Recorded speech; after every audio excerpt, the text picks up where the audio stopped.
Well, it's very similar to terrorist activity. I mean, if people use petrol bombs and iron bars and other weapons to attack police officers, if people try and blow police officers up in the streets, as has happened, if people try to derail trains, as has happened, if people set fires indiscriminately on the streets of Hong Kong, as has happened, if people's businesses and shops and restaurants are destroyed simply because they hold a different point of view or because they come from another part of the country, as has happened, or if people from mainland China are beaten up simply because they come from mainland China. For example, they daubed paint on the wall which said that Hong Kong is not China.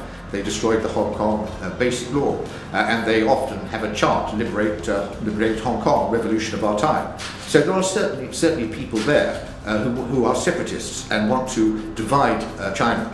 So they have a clear political agenda. They receive some support from outside elements in the United States and elsewhere, and their intentions are clearly malign.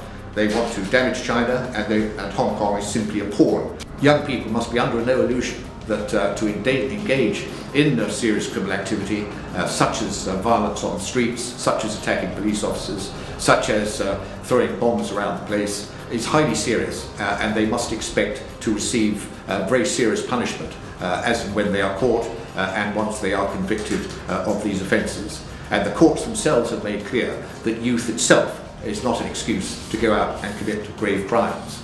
Obviously, as I've already said, the police force itself must be strengthened, not only in terms of manpower, but in terms of equipment, so that it is able to contain the violence that we are seeing on our streets. And authority figures in our society, whether they be parents, whether they be teachers, or whether they be employers, must be prepared to make clear to people for whom they are responsible that violence has no part in our society.